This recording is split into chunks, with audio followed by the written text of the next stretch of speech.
सात संगत जी प्रेम से कहना था निरंकार जी। सात संगत जी दासी स्वागत करते हैं आप जी संतों महापुरुषों का आपके ही अपने YouTube चैनल सच्ची गुरु भक्ति पर।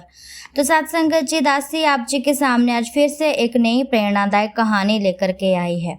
कहानी का शीर्षक है कि इस परमपिता परमात्मा निरंकार की पूजा किस प्रकार की जाती है। आखिर क्या है इस परमपिता परमात्मा निरंकार का पूजा करने का रहस्य।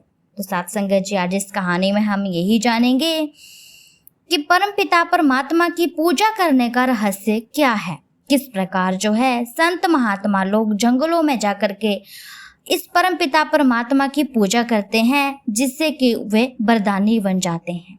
तो सात संगत जी एक बार की बात है कि एक बुढ़िया को एक बार रेलगाड़ी के द्वारा यात्रा करनी पड़ी। उसकी कोई मजबूरी रही होगी, इसीलिए सात संगत जी वो रेलगाड़ी से यात्रा करने लगी। पुराने ज़माने में सात संगत जी ज़्यादातर पैदल ही यात्रा की जाती थी। वह बेचारी रेलगाड़ी में पहली बार बैठी थी।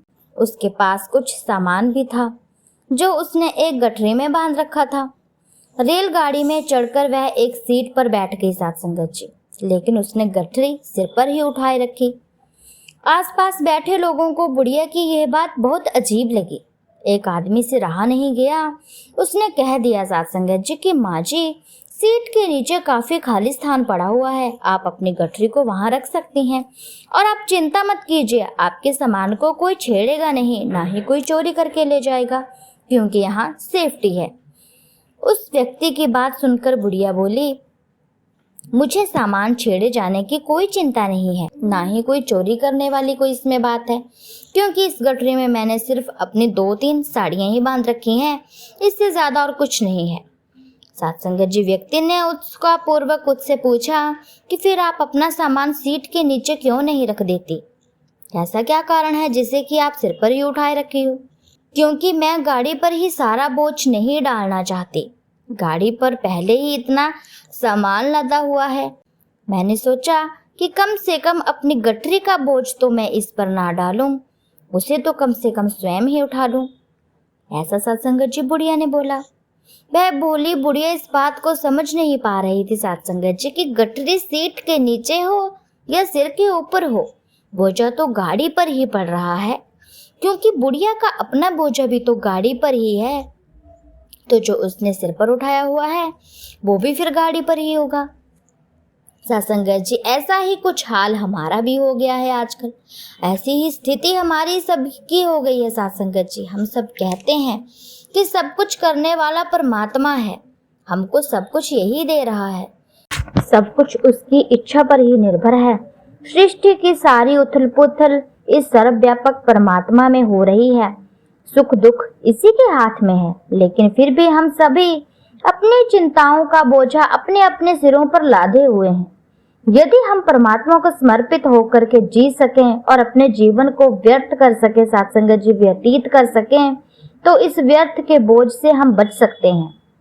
सात संगत जी दासी यही बता रही है इस कहानी में कि जिस प्रकार इस बुढ़िया ने ये समझ लिया कि यदि मैं इस गठरी को अपने सिर के ऊपर उठाऊंगी तो रेलगाड़ी पर उसका बोझ नहीं पड़ेगा। सात संगत जी ऐसा ही कुछ हमारा हाल भी हो गया है।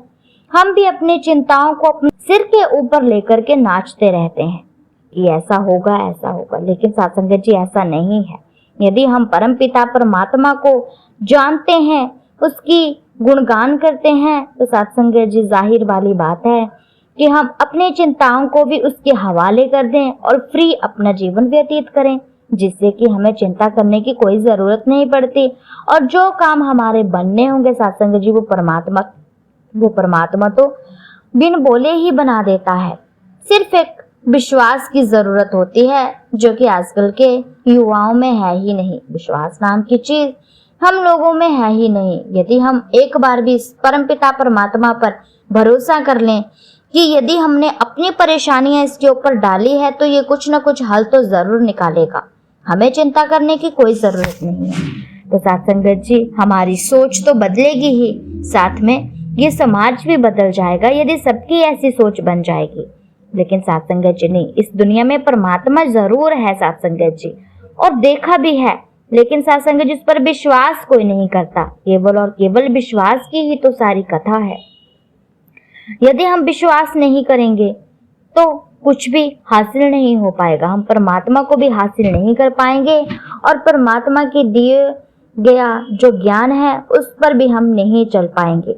यदि हमें परमपिता परमात्मा को खुश करना है, सतगुरु को खुश करना है, तो हमें वही कार्य करना होगा जो कि सतगुरु माता जी कहते हैं, जो कि परमात्मा कहते हैं। और सत्संग जी आप सब तो जानते ही हैं कि परमात्मा केवल और केवल एक ही बात बोलते हैं कि काम, क्रोध, लोभ, मोह, अहंकार आदि से दूर रहो और इस परम पिता परमात्मा की लीला में लीन हो जाओ, इसका गुणगान करो, ताकि आने वाली परिस्थितियां जो है वही निरंकार परमपिता परमात्मा संभाल लें, आपको संभालने की जरूरत ना पड़े।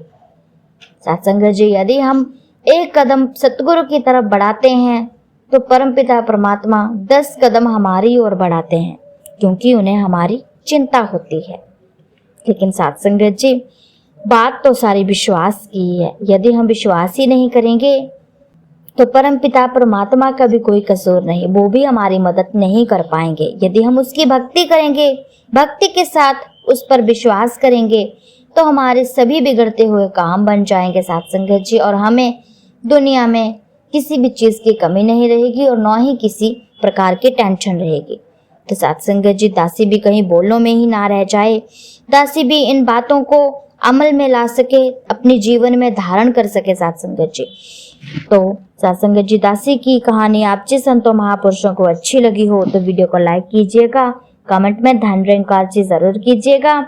ऐसी ही प्रेरणादायक कहानियां के लिए सत्संग जी चैनल को सब्सक्राइब जरूर कर लीजिएगा। अब मैं मिलती हूँ आपसे नेक्स्ट वीडियो में, तब तक के लिए धन निरंकार जी।